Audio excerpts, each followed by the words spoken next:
Hello, I'm Mr. Polk, and welcome to my kitchen. This segment is a two-part segment on breakfast foods. For part one, what we're going to make is we're going to make a baked French toast, and we're also going to make a breakfast quesadilla. So let's get started with the French toast. So what we're going to do is we're going to start with either a loaf of French bread or Italian bread, and you're going to cut it up. You're going to cut it up into these little cubes so that we can soak it in all of the mixture. And then we're going to have to make the actual mixture. So what we'll do is we'll start with a large bowl, and we're going to put in our eggs. Okay. Got to use the right eggs. We're going to put in 8 eggs right in the bowl, just like that. And then we're going to put in our milk. Now I have this combined, but when you see the recipe, it's actually 1 cup of half and half, and then 2 cups of whole milk. And then what I like to do before I start putting the rest of the stuff in is I like to start to whisk it together, just because of the eggs. I want to make sure that all the eggs are mixed up in there, real nice. Because if you get all the sugar and stuff, it settles to the bottom, and then you have whole yolks. You don't want to have any whole yolks. You want to mix everything up. That's looking nice. Now what you're going to do is add some of your white sugar. Okay, 1/4 cup. And then we'll put in some vanilla. So pretty much whatever you'd put in regular French toast, you're going to put in this baked French toast. Some people call it a French toast casserole. Okay, and that was a little bit of cinnamon and a little bit of nutmeg. And then once you mix it together, the cinnamon and nutmeg always like to float on the top there. So we mix it all up. And then we put in our bread. When we put the bread in, we just right in. Okay, just like that. And we take a spoon, and we just try to coat the whole thing. Now, what we're going to do is we're going to put some fruit in. About 1.5 cups of fruit. You can put in whatever fruit you have, whatever fruit you like. Today I'm going to do peaches. So it's like a peaches and cream kind of baked French toast. But you can do, anything you want. Blueberries, whatever you think would be nice in there. You can even do a non-fruit item, like some chocolate chips or dried fruit like cranberries, whatever you want to try. Now look at that, I got that all mixed in and wet. Now what the secret to this is that the bread has to get super saturated. Okay, so I'm going to add the fruit. Okay, alright, like that. And this is now going to go into a glass baking dish, a 3-quart casserole. And you don't want to just bake it right now. The longer this recipe sits, the better it is, because it gets like a custard. And it only does that when the bread absorbs all of the liquid, okay? So if you were going to make this right away, I would let it sit at least an hour, all right? Preference is overnight. This type of recipe is one where I like to make it at night, get it set up like this, wrap it, put it in the fridge, and then when you wake up in the morning, you just put the topping on, pop it in the oven, and you have breakfast. So I'm going to take everything that we mixed, and I'm just going to pour it right in there. It looks all kind of ooey gooey, but once you pour it in, then you're going to spread it out, and this would be it. This has to then soak. I would wrap this in saran wrap, and I'd put this in the fridge, and I'd let it soak for, like I said, a minimum an hour. I know it looks wet now, but you really want it to soak up all that goodness. That's why this is great for overnight. The next step is to make the topping. So for the topping, what I'm going to do here is I'm going to put in some brown sugar. Okay. I'm going to put in some flour and cinnamon. And then I'm going to put in some softened butter. And with the softened butter, what you want to do is you want to cut it in, okay? Now, you can do this with a fork like I'm doing, okay, or you can use your hand. But what you're trying to do here is make a crumb. So we've got the flour, which is going to give the crumb some structure. If you just do this with brown sugar, you don't really get the structure that you want, okay? And then once you get it so far, if you do want to just kind of switch into your hands, you can just sort of crumb it together. And what you're going to notice is the flour mixture is going to go away, and it's going to blend in with the crumbs, okay? I just sort of rub it in my hands a little bit. The flour was just a nice way to, the fork rather, was a nice way to start. Okay. And now we bring everything together. And now it looks like a nice little crumb mixture. And if you were going to make it overnight, what you would do is make this crumb mixture right now and either put this in a little baggie or just wrap the bowl in saran wrap. Okay, because you don't want to put the crumb mixture on until it's ready to go in the oven. But mine's ready. I'm going to pretend that this sat overnight, and I'm going to go ahead and put the crumb mixture on so you can see what that looks like. So you just take your dish and you just kind of sprinkle the crumb mixture on, get it all over the place, hopefully in the pan, not on the counter. So we got that looking good, and then this is going to bake. You're going to bake this 350 degrees, anywhere from 45 to 60 minutes, 45 minutes to an hour.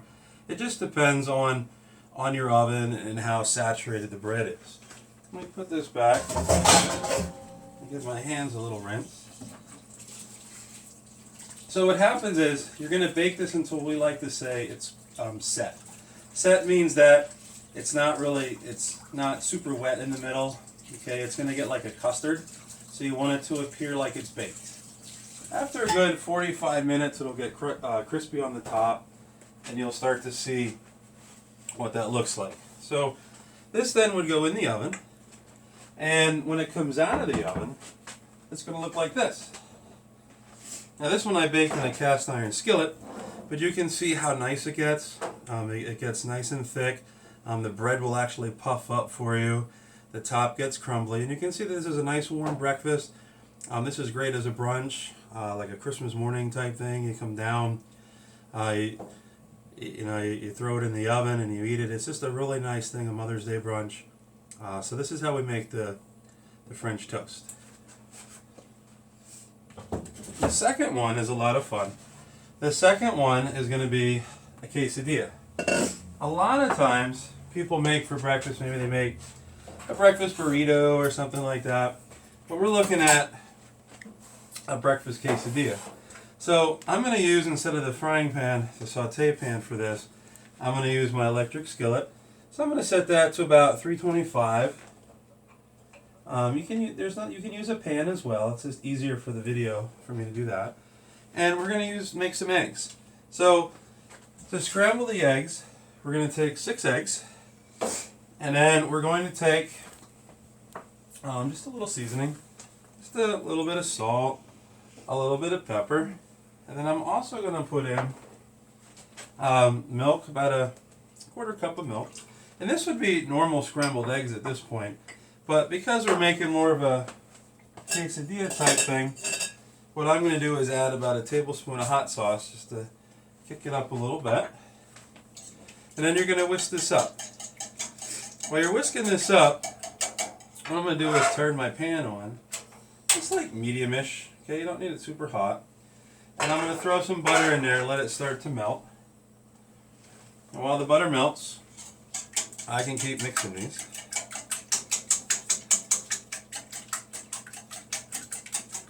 So we're mixing these all together. The more you mix them, the more air you incorporate is going to help make for a nice fluffy egg. So we bring that together. It's looking good. Alright, I like that. I like that a lot.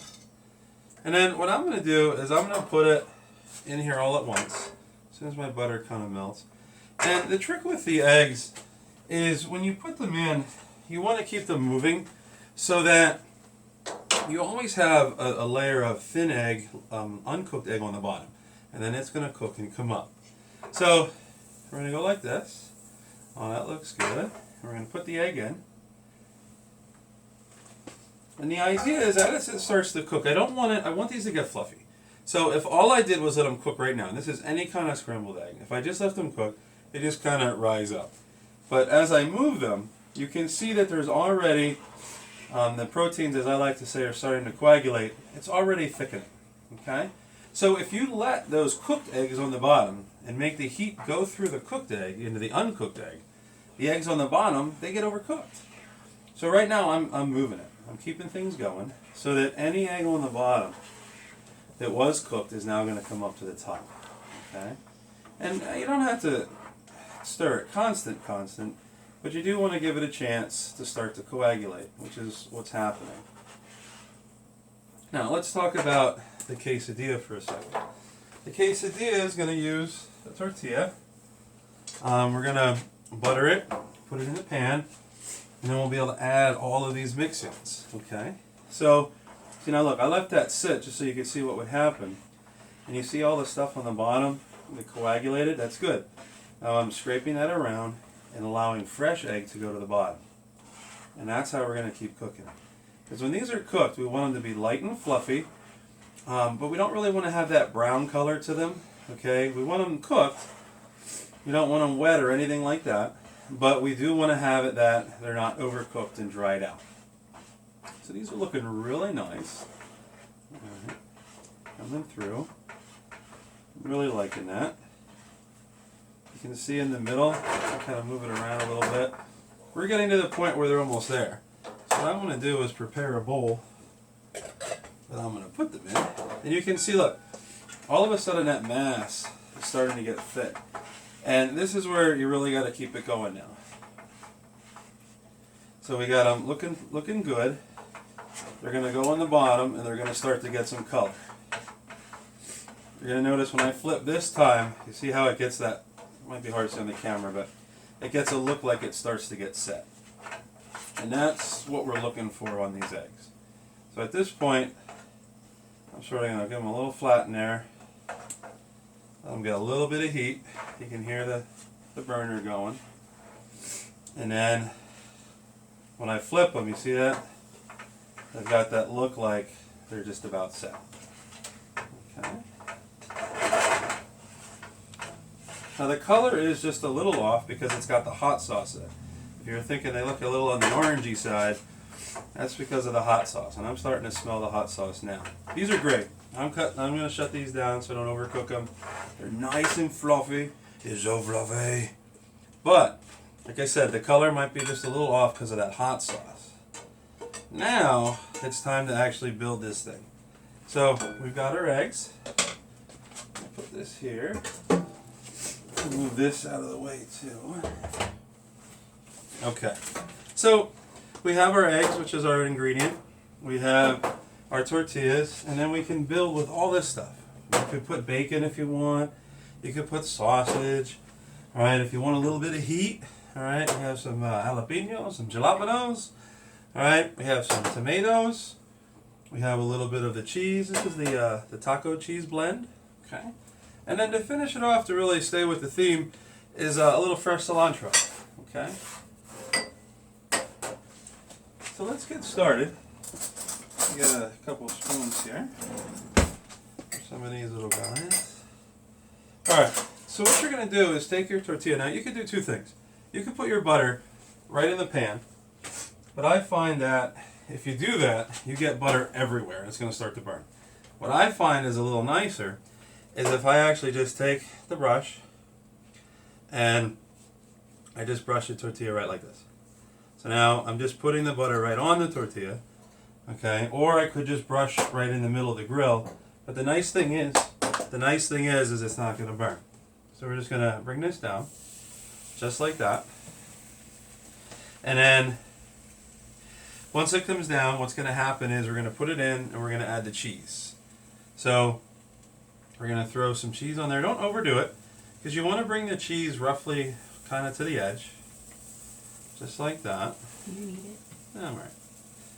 So I bring the cheese to the edge, and then what we're going to do is add whatever it is you want. So in this case, I'm going to put some sausage in, but you're only going to put that on half of it, okay? Because we're going to fold this guy over. So I'm going to put some sausage there, and then we're going to put the eggs that we made. All right. So we're going to take some of the hot sauce eggs. All right. Put them right there in the middle. Oh, that's looking good. Okay. And then any of these other little things. If you want some tomatoes, put them in. A little of the fresh cilantro. Not too much, just a little bit. And then this one I'll put some heat in. So I'll put some jalapenos. And then you're going to take your spatula and you're going to see where you are. So we're going to take a peek. And what we're going to try and do here is fold it over. Alright, it's a little awkward because I'm talking and doing, but I'm going to fold this guy over and let it cook on the one side and then flip it over and cook on the other. Now you see what I'm doing here is I made this guy really thick. So I'm trying to pack in all the goodies so everything stays in. Alright. Then we're going to, might as well make another one. So let's check out what this looks like on the one side. Oh, that looks nice. Get nice and crispy. And then now we're going to start another one. Now, for the next one, I'll show you another trick. For that one, I dropped my brush. So if you don't have a brush, you can always put a little spoon of butter on. And just use the bottom of the spoon to bring it around. Okay? So there's a lot of different ways you can do things. And then we're going to put that guy in. Alright. And then we'll get some cheese. Spread the cheese around. And I don't want to forget my first guy. Whenever you're cooking stuff, you got to always be thinking about what you're doing. Oh, he's looking good. And then, I don't know, I did sausage on the first one, so about some bacon. And of course the eggies, gotta have those in there. That has the hot sauce with them. Oop, fell out of there. Okay, I like that. And then a little tomato.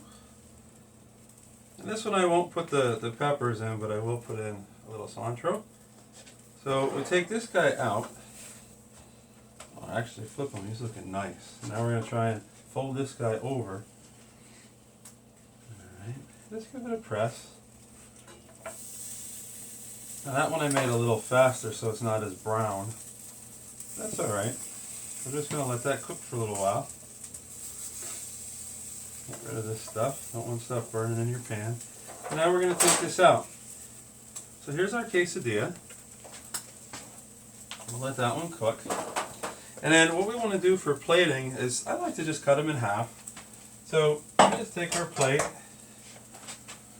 And then we'll take our knife.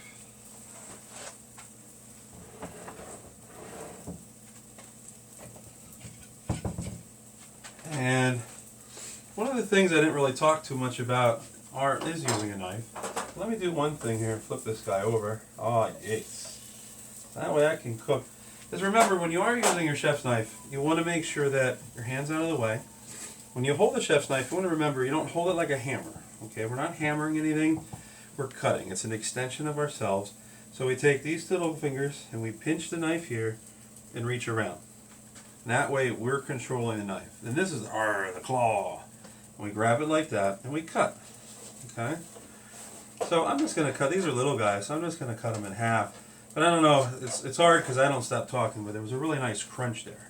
And the crunch is really what you want. And I'll move some of this here.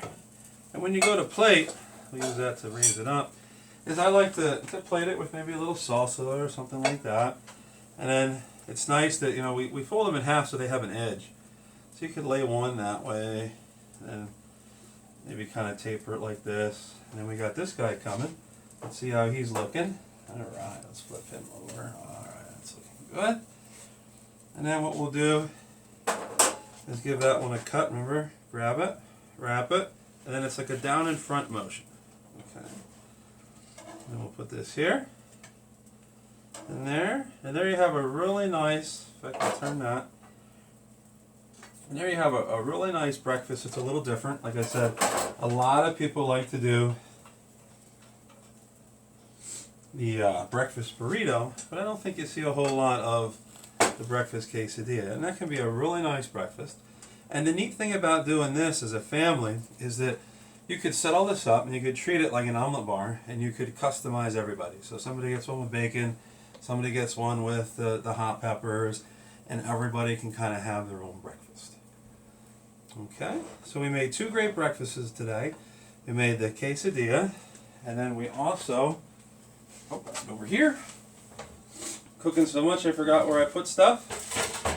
We also made the baked French toast. So you can see two different types of meals that we made, both two different types of breakfasts.